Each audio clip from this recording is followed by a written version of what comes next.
Tamsi naktis Amerikos užkampiai. Tu varai savo senų Cadillacu kažkokiam užmiesčio kely, greit varai gal ant 100 kemų. Jis staiga užsideg į vėl užgest šviesą salone. Sulėtini greitį, kad patikrintum, ko ta šviesa degiojas, a neprasidarė kokios durelės. Tada vidurį kelio pamatai sugedusią mašiną su išjungtom šviesom. Pažįsti savo 77 Cadillacą, tai supranti, kad su anuo staigiai persirikiuot ir neįmanoma užduotis. Supranti, kai nebūtum anksčiau sulėtinęs greičio dėl to šviesos salone, būtum į baisią avariją patekęs. Abidvi durelės buvo uždarytos, 2 tier.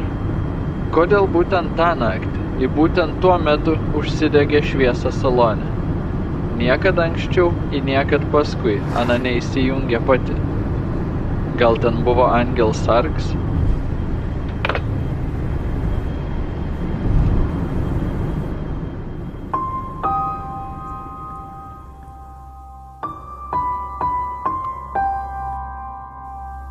Čia šiurpioji laida Ūkanos. Jums kalbu aš, Arnas Aleksandravičius.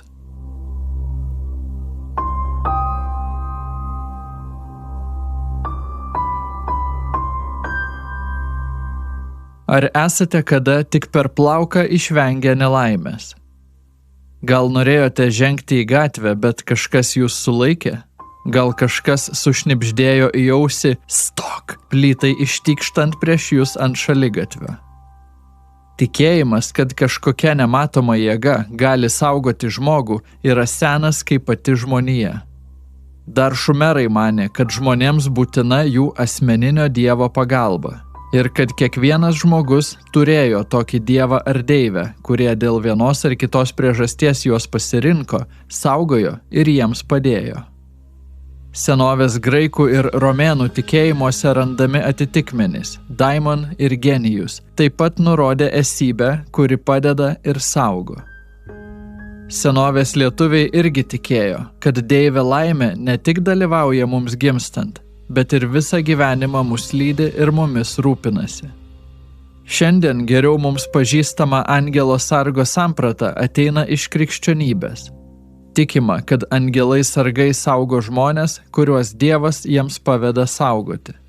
Naujajame testamente minimi ir tokie atvejai, kai angelui paskiriama saugoti kokią nors bendruomenę, bet kasdienybėje angelą sargą dažniausiai suprantame kaip esybę, kuri saugo vieną žmogų. Kai kažkam per atsitiktinumą pavyksta išvengti mirties, sakoma, kad jį išgelbėjo jo angelas sargas. Istorijų šiai temai turiu tiek daug, kad teko laidą dalyti į 2 epizodus. Pirmajam epizodui surinkau tikras istorijas apie žmones, kuriuos kažkas netikėtai, gal net stebuklingai, išgelbėjo.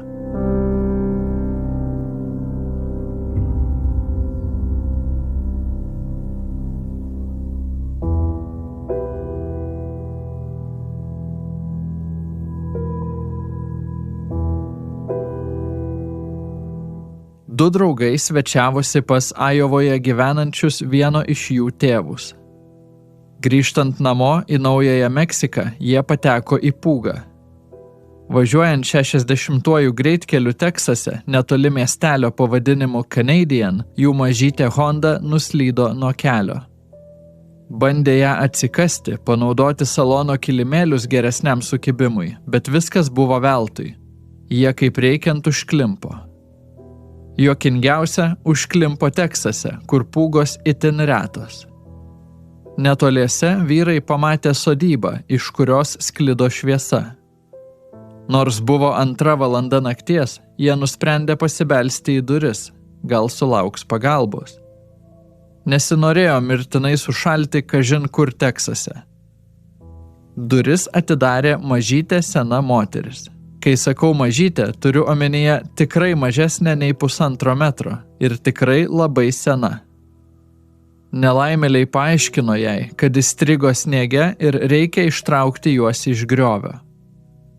Į lauką išėjo toks pat mažytis vyras, gal 1,50 m, ir pasakė, kad eitų paskui jį link tvarto ir kad jis ištrauks juos padedant Zuzu. Lauke prie tvarto stovėjo senas Ford Highboy pikapas. Jie visi trys sulipo į kabiną, senukas patrynė prietaisų skydelį ir pasakė, nagi Zuzu. Na ir ką, Zuzu užsivedė. Nuvežė juos ten, kur buvo įklimpę ir be problemų ištempė mažąją Hondą ant kelio. Likę dviese draugai nuvažiavo į Canadian miestelį ir apsistojo tokiame bjauriame motelyje, kad abu miegojo su drabužiais. Kitą dieną grįžo namo į Naująją Meksiką ir jokių kitų incidentų nepatyrė. Vienas iš draugų, kuris ir papasakojo šią istoriją, gana dažnai važinėja tuo greitkeliu, kuriame jie buvo įstrigę. Jis nusprendė, kad kitą kartą, kai važiuos pro šalį, būtinai užsuks pas tuos žmonės dienos metu, padėkos ir įteiks kokią dovanėlę. Problema ta, kad šalia Canadian miestelio, prie to posūkio 60-ajame greitkelyje, nėra jokio namo, jokios mažų senukų poros, jokio tvarto, jokio Zuzu taip pat nėra. Nuo tada, kai tą gruodžio naktį nulėkė nuo kelio, jis pravažiavo pro tą vietą daugybę kartų. Patikrino tą vietovę ir Google žemėlapiuose. Nerado jokių tų žmonių buvimo pėdsakų. Nieko. Abu draugai yra linkę manyti, kad tą naktį nuo pūgos juos išgelbėjo angelai sargai.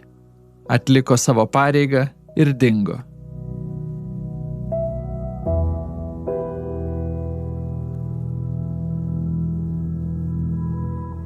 Šioje istorijoje angelai sargai buvo nežinomi ir paslaptingi. O kas jei sauganti nematoma jėga yra žmogus, kurį tu puikiai pažinojai, kol jis dar buvo gyvas? Apie tai kita istorija.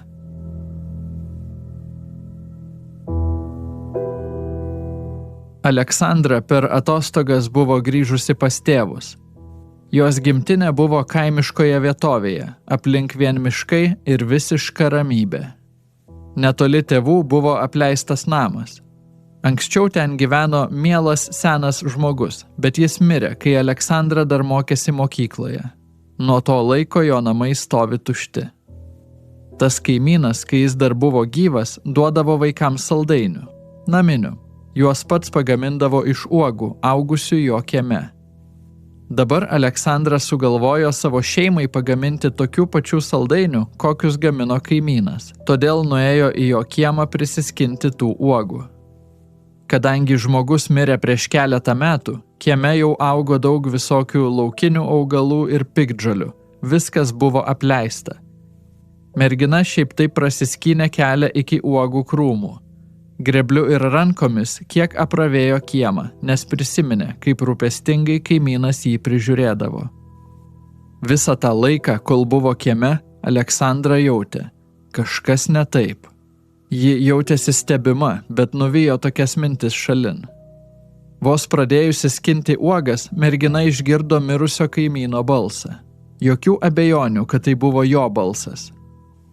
Ir tas balsas liepė jai būti atsargiai ir tuoj pat paimti į rankas grėblį. Vos tik paėmė grėblį į rankas, kažkoks benamis puolė jos link, laikydamas peilį ir bandydamas jai smogti. Aleksandra ėmė mosuoti grėbliu užpuoliko link ir taip apsigynė. Ji ėmė garsiai šauktis pagalbos. Užpuolikas išsigandęs pabėgo. Kiek nurimusi, Aleksandra pravirko, bet kartu ir negalėjo nesišypsoti. Ji nusprendė, kad grįš į kaimyno kiemą ir jį visą sutvarkys, juk liko skolinga už išgelbėtą gyvybę.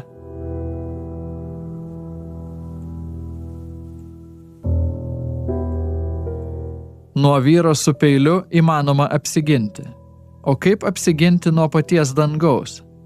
Pasitikėti savo angelų sargu. Apie tai kita istorija.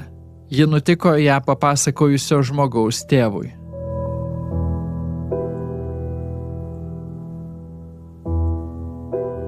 Tėtis užaugo mažame Graikijos kaimelyje. Vieną dieną jam einant namo kilo smarki audra. Jis atsistojo po medžiu ir laukė, tikėdamasis, kad audra praeis. Belaukiant, prie jo lėtai atklibinkščiavo sena moteris. Anksčiau jos nebuvo matęs. Vienoje rankoje ji laikė skėtį, kitoje lazdą, kurią pasiremdavo. Senolė paklausė jo, ką čia darai? Jis atsakė, kad laukia, kol praeis audra, kad galėtų grįžti namo, nes nenori peršalti. Ji pasakė, tavęs laukia ilgas gyvenimas, tavo vietoje rizikuočiau peršalti. Ir ji ėmė lėtai slinkti gatve, kol dingo iš akių. Jis palaukė dar šiek tiek ir, nusprendęs pasinaudoti jos patarimu, pradėjo eiti namų link. Dar po poros minučių jis išgirsta sprogimą. Staigiai atsisuka ir pamato, kad į medį, po kuriuo jis laukė, pataikė žaibas ir jį ištaškė į šipulius. Išsigandęs jis pasileido bėgti namo, tikėjosi dar pakeliui sutikti tą seną moterį ir jai padėkoti. Tačiau po šio susitikimo jis daugiau jos niekada nebematė. Tėtis liko įsitikinęs, kad ji buvo kažkokia jį apsaugojusi mistinė būtybė, nes tą vakarą jis taip ir nepasivijo jos, nors ji ėjo labai lėtai. Jis niekada nematė jos kaime, nei iki tos akimirkos, nei po to, o kai klausė apie ją kitų kaimo gyventojų, niekas nieko nežinojo.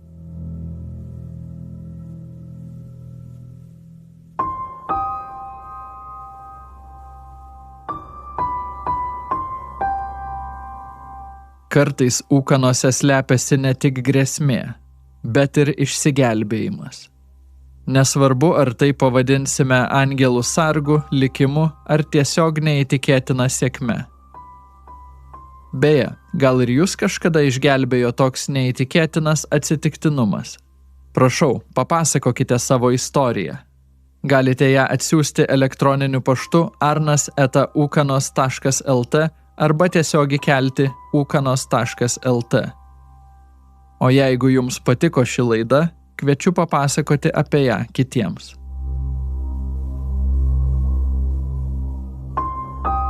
Šiame epizode aptariau tikras istorijas, kurias žmonės papasakojo socialinėme tinkle Reddit.